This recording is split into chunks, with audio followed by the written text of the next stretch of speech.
Aware of the ground, become aware of the body entering the ground, letting gravity work, but using our awareness and intention to align the skeleton. So the skeletal structure is vertical, or letting the muscles just completely relax. Letting our weight free fall and enter the ground, but no slumping or collapsing at all. The bones are very upright. So very vertical and also very relaxed. That includes releasing the abdomen, letting the tailbone hang so the lower back is flat. And we just press into the ground, press into the ground. Let the ground push the body. So we keep our upright, open, spacious structure, not leaning, not throwing our mass around, not contracting. So it's very different than normal use of muscles, not contracting the muscles, which tightens everything, pulls everything in. We open the muscles, opening into the work, open and release, open and release. And that opening and releasing propagates through the entire body.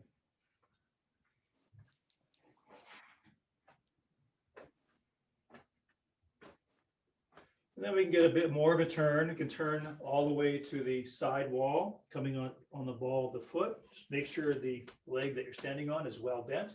So we can do a turn right to the side and get a little bit more turn in the neck and spine. Again, releasing the abdomen.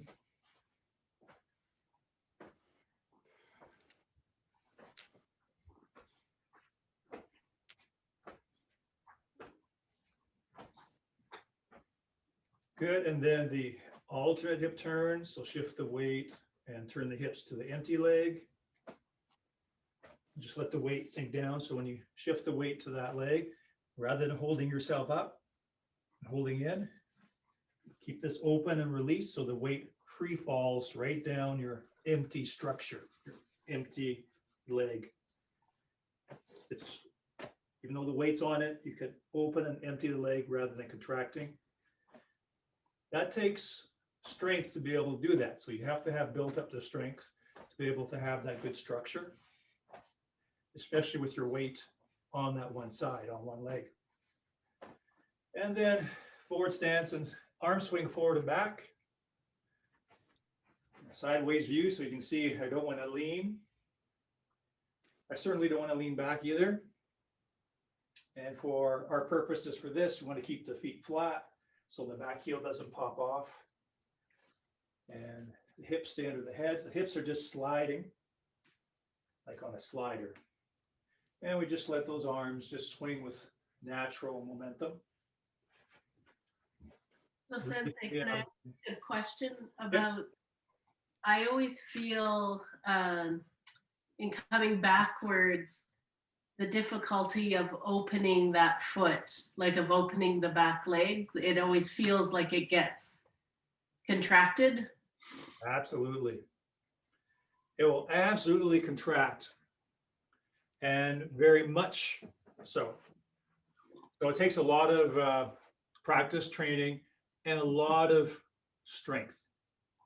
Mm-hmm. So if strength is not the issue, let's assume there's enough strength there. If there's enough strength, if there isn't enough strength, Mm-hmm. and also stamina, because that you might have enough strength for 2 or 3 or 4 or 10 repetitions, but then Mhm. after 5 or 10 repetitions, we tighten up if we don't have the stamina, the endurance. So we need strength and endurance.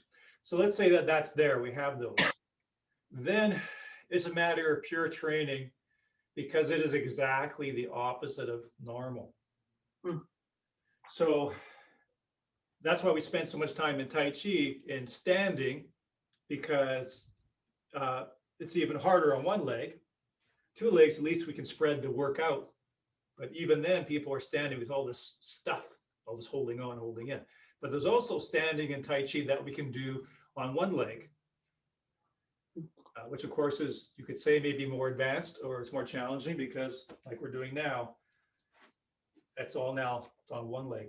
So it is exactly the opposite of what the body will tend to do. Of course, the normal thing that's going to happen is the muscle tissues will contract, tighten. So just send the will the other way, send your intention the other way. So it's like the leg inflates, opens, empties. So when I say inflates, it's like inflates with emptiness. So there's an opening in the hip, thigh, knee, ankle. So I'm Hi. Oh, you're back. Okay, good. Yeah.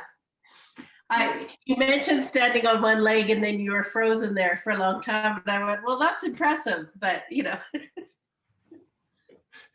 Good. I'm glad. Okay. So what was the last thing I mentioned? Just you were talking about in Tai Chi, you sort of said practicing on one leg would be like the next level for this very reason. Yeah.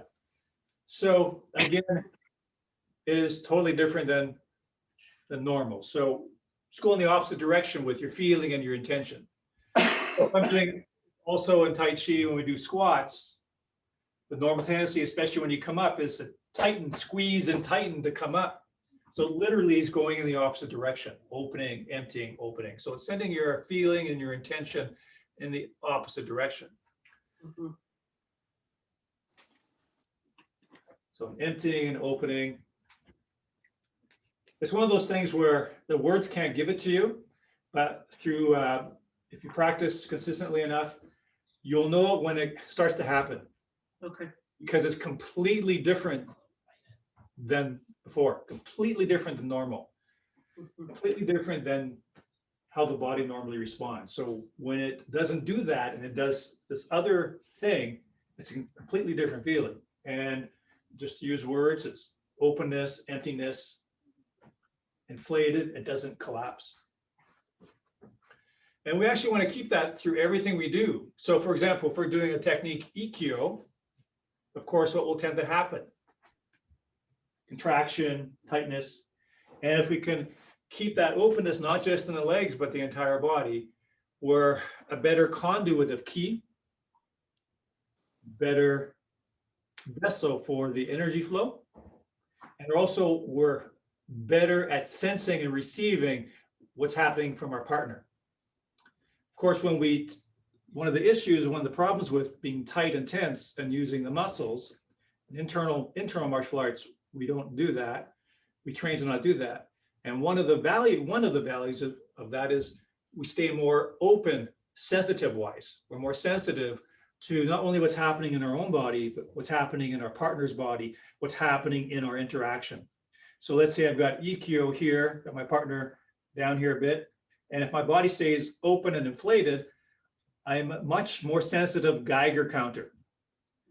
The slightest little vibration or change or tension in my partner, I sense.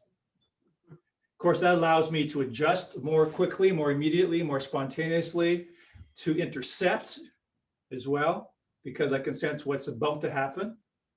So not only does it make you more of a conduit for ki flow, it makes you more sensitive to what's happening.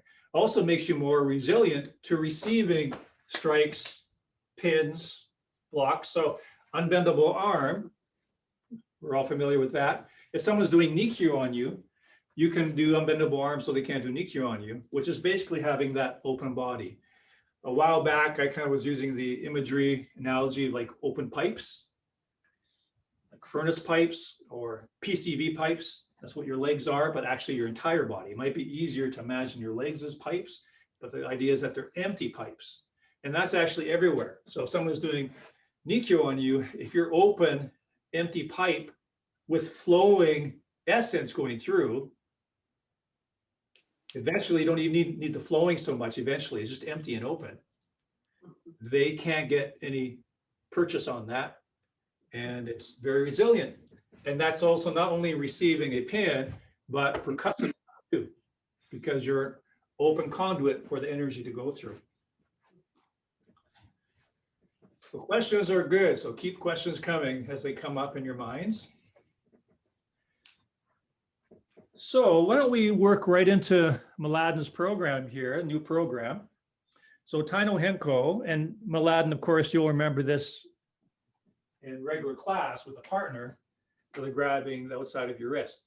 So for this program, we're just going to do the movement in the air as if we had a partner. But some people have never even done this with a partner. Some of the people that are sometimes on our call here, they haven't even done this with a partner before. So Mladen, you'll have the advantage of having a context in your mind. Yes. So if you have your right side forward, so that's Migi Hami, right side forward. I just kind of give you a visual for a second. If I was your partner, I'd be grabbing on the outside of your right wrist, of course, right? So the weight is slightly forward. The front foot comes offline, and you turn your hips a little bit. And turning your hips a little bit turns the foot. So just like when we talked about doing Tenkan Undo. When we step, we want to have a turning on the ball of the foot. The entire leg is turning as one unit. So foot, knee, hip is turning as one unit. A slight turn on the ball as I step, so that when I come around, that leg is secure, that knee is safe. I'm not twisting the knee, and the knee part of the leg is not being left behind. All turning as one unit. So we want that dynamic, that mechanic, this first part, we step offline, and a slight hip turn, so that when we do our Tenkan, we've already turned partially. The other reason why we do the hip turn is stay connected to our partner. So as I step offline and in, offline and towards my partner, the slight hip turn not only starts the turn of that foot, but it keeps me pointed towards my partner. I'm entering through my partner. Then Tenkan. That's okay if your right leg, your forward leg is slightly, can either be straight or slightly turned, but make sure the knee and the foot are the same. So as you know, we want a nice big shape here, not in, out, elbow slightly bent. You see lots of different versions of this, lots of different versions of Taino Henko, slight differences, slight variations, and also shape. Some people you'll have, in fact, you'll see old pictures of O Sensei, you'll see that they have a bend in the wrist here. And a lot of times they're very, very low down here. And then very strong bend in the wrist. So you'll see pictures and video of O Sensei. And so you see some people do this, again, a very strong turn in the wrist. You'll see some people have no bend in the wrist at all. It's straight and quite a bit higher. And it's totally straight. Some people do that with the idea that it's a straighter flow of energy. So they all have their pros and cons. And then you'll see some here. This is normally the way I do it, where it's kind of between those two levels. And not necessarily a straight wrist, but a gentle bend. But again, you'll see variations where it's lower and much stronger bend to no bend at all. And it's further out and higher. So we're right kind of between those two. It is lower down, gate on. The main thing is that elbows are forward from the body, not in tight. Not in tight, forward. But stay away from this, because normally if that's happening, that can be pulled away from you. Eventually you can be able to have it further out and still have dominion over the space. Okay. Come back to the right leg again, forward. So you start with a good Hami no Kamai. Partner's grabbing the outside of your wrist. Keeping a positive connection. Positive flow, forward flow. You come offline. Basically, that means releasing their front foot, to come in and over and turn the hip. Now, as you probably know, when you do the Tenkan, that should be pushing that elbow across your center So everything stays in front of the center. In fact, your wrist goes past your center. That's to avoid this being stuck behind and then being able to control that. So what tends to happen is people leave that behind a little bit, or legs behind. So right there, actually, this is disconnected from my center, and they can control that. So you want to have a sense that you're entering behind the point of contact, entering behind that fulcrum point of connection. You're entering behind it and turning behind it. So you're not moving that point of connection. It's neutral. You're entering in behind it and turning around behind it. And now you're behind it here. So you're not pushing on that point of contact. So I'm coming around and behind that point of contact. So that wrist, that hand is always well in front of my center. So that's an opportunity we get to really work It's on frozen. solo practice. Yes? Sorry, you were frozen there a little bit again. So Okay. yeah. And Aladdin, I just happened to get a quick glimpse of you there. If you can, have your palms rotate further up. If you can't rotate your palms all the way totally upward, just as far as you can comfortably, and your intention is palms up. Eventually, this will soften and release, relax and soften, so that your body will be able to turn more and more with your mind.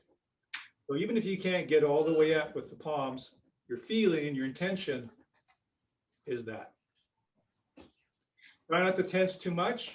Notice any tension and have an open shape rather than a forced shape, pushed shape, contracted shape. Get to that place in that shape by opening your body.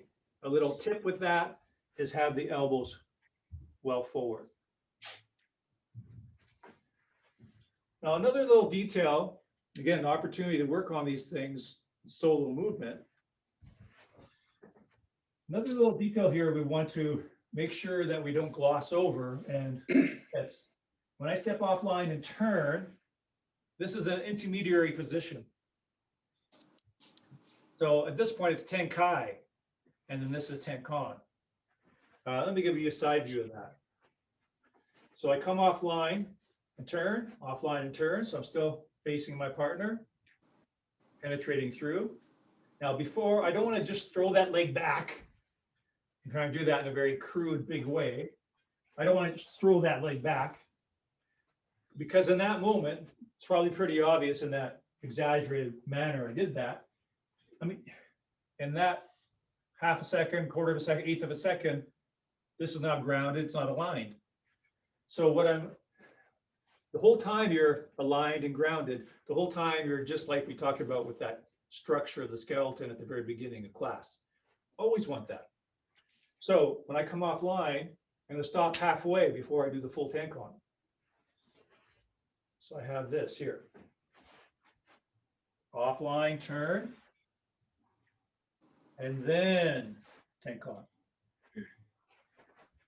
Offline, turn, and then Tenkan. In fact, we won't be doing it today, but we have done this in class, regular class. Sometimes you see O-sensei finishes Taino Henko right here with this leg forward. This is another version where you finish, rather than full Tenkan, you'll see the old footage of O-sensei. Sometimes they're actually finishing right here, which is more challenging because your weight's on the back leg. And to keep this solid, this is a good drill because it takes more control, more awareness and control to have your balance and your structure. So this is actually a full Taino Henko, different version. So we're going to use that as just an intermediary place. So let's just do the footwork, not worry about the arms for a moment. So offline, turn, shift the weight to the right leg. And so your left foot, basically you're in a cat stance. You probably have to look behind you over your shoulder to see me. So the weight's on the right leg, left foot slightly touching down. So it's basically a cat stance, but it's not really a cat stance because my heel is up, the foot is flat. So not too closed. About half a stance. So right foot forward, offline turn, slide the left foot in slightly. And the weight's on the back leg, right leg. So once again, right foot, offline turn, and just turning to look behind. And then let that foot finish into the complete tenkon. So let's do that footwork a couple times. So offline turn, halfway there, and then the full tenkon. A couple more times. Offline turn, full tenkon. Offline turn, full tenkon. So the weight stays in that right leg. Let me know if you have any questions. Let's break that down on the other side. Left leg forward. Offline, turn the hips so you're still connected to your partner. And then turn, shift the weight to your left leg so the right foot slides in. Here. Okay, so left leg forward, offline turn, slide in slightly. Offline, turn, right foot slides in, weight's on the left leg, back leg. So this is the intermediary point, but we should be totally grounded, stable, we're in control of our body, not throwing our mass around. Offline, half a turn.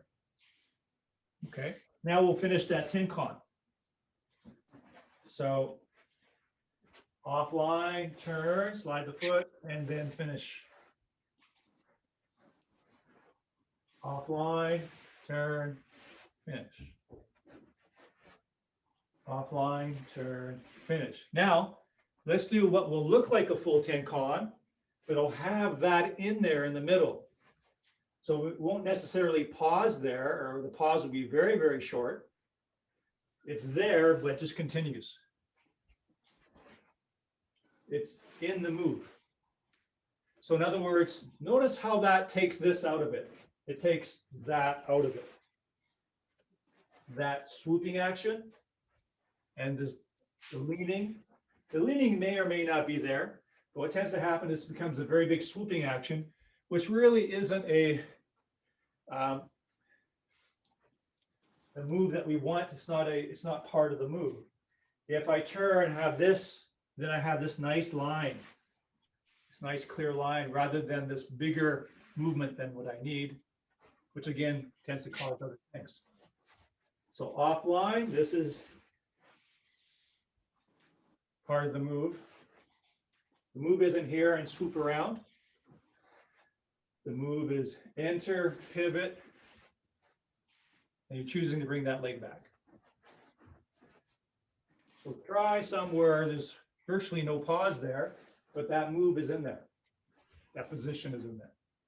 Let's try that on the other side, where let's put the pause in there once or twice, offline turn, and then finish tenkon.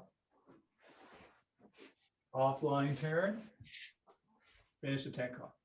Now, more fluid, smooth, continuous, and there's no pause or virtually no pause there, but that station is in there.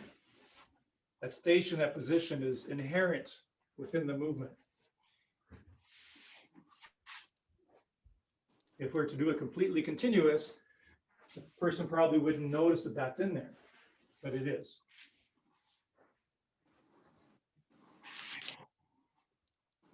Okay, now let's just have a structure with the arms. So if I do a couple, I come offline. Now, if we do the pausing first.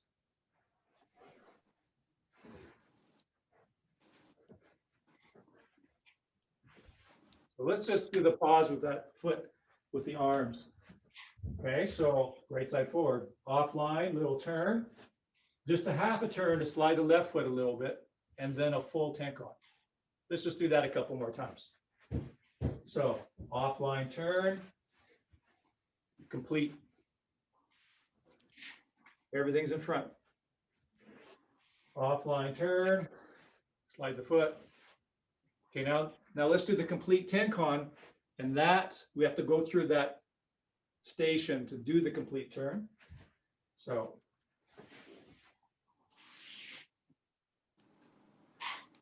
Offline, turn, elbows directly in front.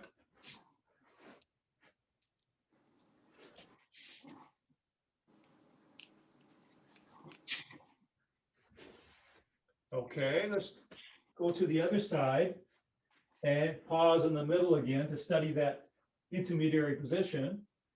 So offline, and then a full turn. Offline, hands stay in front of the center line. Offline, pause, full. The weight stays in the left leg. Okay, now let's do it with virtually no pause there. Come offline, let you slide through that station.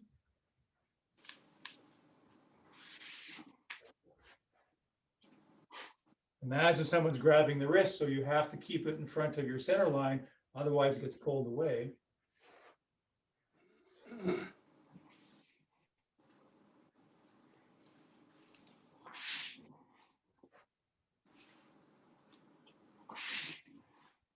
So I'm going to just take a look. If you do a few more, maybe I can have a look here.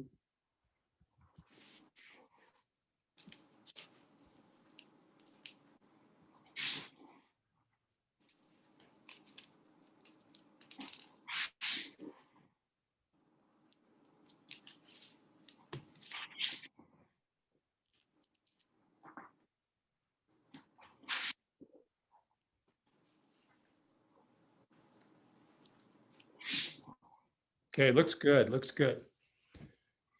Okay, any questions with that? That's a good study, little study session on Tano Henko. Got into some good detail there. So a lot of times those details like that halfway position is often not recognized. And so what happens, this becomes kind of a crude macro gross movement, but there's this sharp refinement, sharpness and fineness that's in it. Yeah, I guess the thing that I'm noticing this sets up, like from the winter intensive, Basisco Sensei talked a lot about like not, like taking your center with you everywhere. And this feels like that creates a cleaner place to take your center to, because you're never leaving, staying within yourself, even as your foot goes out. Yes, very much so, very much so. So, yeah, you're always within lots of different ways of framing it. This allows us to always be within, I'm within my column, I'm within my space, I'm within my shape. So again, the way I would like to highlight it is the opposite of what happens that we want if we just do a turn. So I'm exaggerating, of course. Offline, that's off, right? And then turn. So that's obviously messy. I'm trying to make it very obvious. But even if someone has better alignment than that, if you're just stepping and turning, you can probably see that's wayward. That's a planet that's in a very sloppy orbit, and it's going to be flung out. It's going to lose the integrity and community integration with the rest of the community of the solar system because it's so sloppy. It's going to be flung out. It's not integrated into the system. So stepping offline, turning like that, big, sloppy. It's bumping it. If I had furniture here, I'd be literally bumping into the furniture there, right? That foot. So by having this here, yes, so I'm staying in this column, or I'm turning around a much finer vertical axis, right? Instead of a vertical axis that's like this big axle, like a big, wide, thick axle, I'm turning around a center line, an axis that is fine. That is very like a wire instead of an axle. It's like a wire. Eventually, it's infinitely long and infinitely fine. So yes, you can stay within your space. You stay within this very sharp center. Now, related to this move on this program is Coq Window. And that is exactly the same movement, body movement and footwork. Only difference is we're changing the arms a little bit. If I illustrate.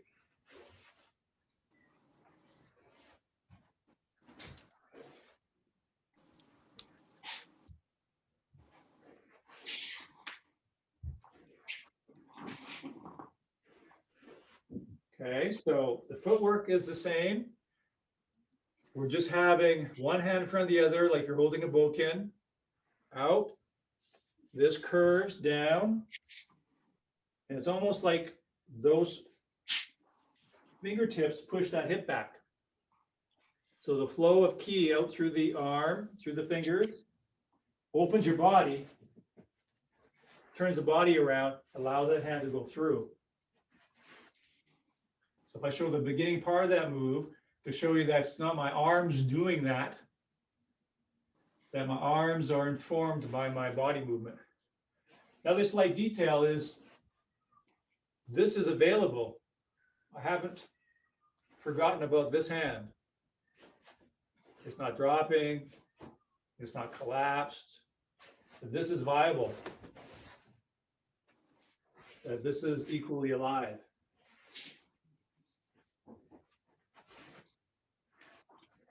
So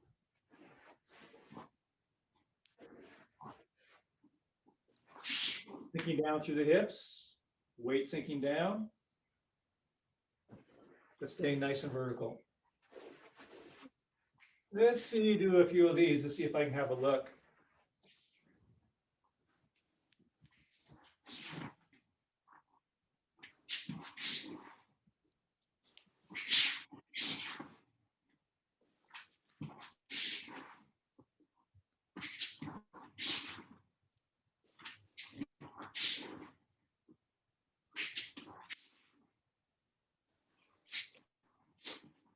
Okay, so this hand here, it will be palm up. And think of it again as very center oriented. So you could think of it that you're stepping to it. Instead of you bringing it to you, you're stepping into it. Step into it rather than pulling it in. And it's palm up. So it starts vertical and then palm up.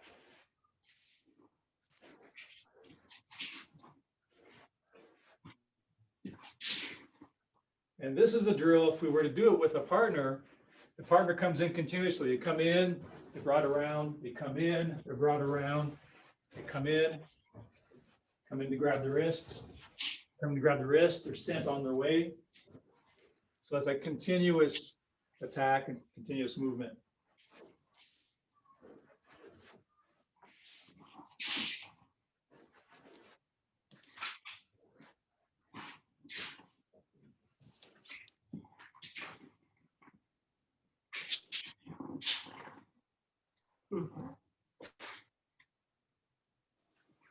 Okay, then we have Coq Window, just like in white belt program, and we're going to do the Minucci version with the arms, as opposed to more of an arcing motion. So we have those two variations.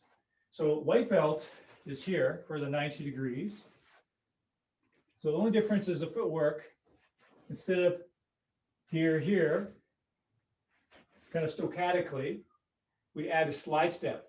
So more movement, more entering, more drawing back.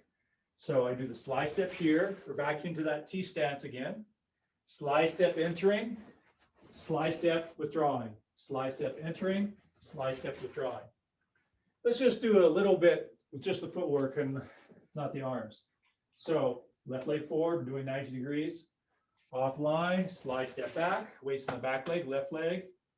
Enter with the right leg, step, slide step back, weights in the right leg, back leg. Enter in with the front foot, left foot, slide back to the back leg. Slide in, step, slide back. So without using the arms, you get a chance to really focus on your Upper body alignment, your verticality. Are you heaving, lurching? Stay nice and vertical. What helps with that is continue hanging, dropping the weight through your hip to leg. Let me give you a quick analogy. If you have a string with a bolt at the end of it, or any weight at the end of the string, that string stays nice and tautly vertical. It's a little bit taut, it's vertical. The string never wavers, it doesn't crinkle, it doesn't bend, it stays pristinely straight because it's a little bit taut, it's vertical. What allows it to stay straight, even with movement, is that weight. If I'm moving my body and my weight is up, if the weight is not in that bottom piece, that bolt, or sinking through the hips, in other words, if the weight is up, in other words, let's go back to that imagery of the string, take the bolt off. That string, especially if it's like a cotton string, it's very light, it's going to kind of be foreshortened and kind of wavy. It's not going to be hanging nice and taut, especially if you start moving it a little bit, it kind of comes up. That's how we're going to be in our upper body. We're up, might even have a little bit of hopping in there, and we're up. The string is kind of curled up a little bit, pulled up. Add a weight to that string, a little bolt on the end. That's our weight always falling through our hips. Falling through our hips. And that really happens when we open up the legs and the hips, like we talked about at the very beginning of class. Empty body, so the weight can fall freely.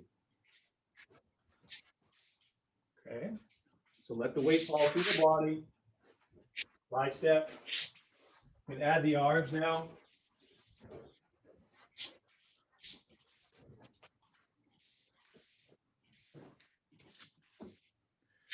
Okay, so finish with misogi.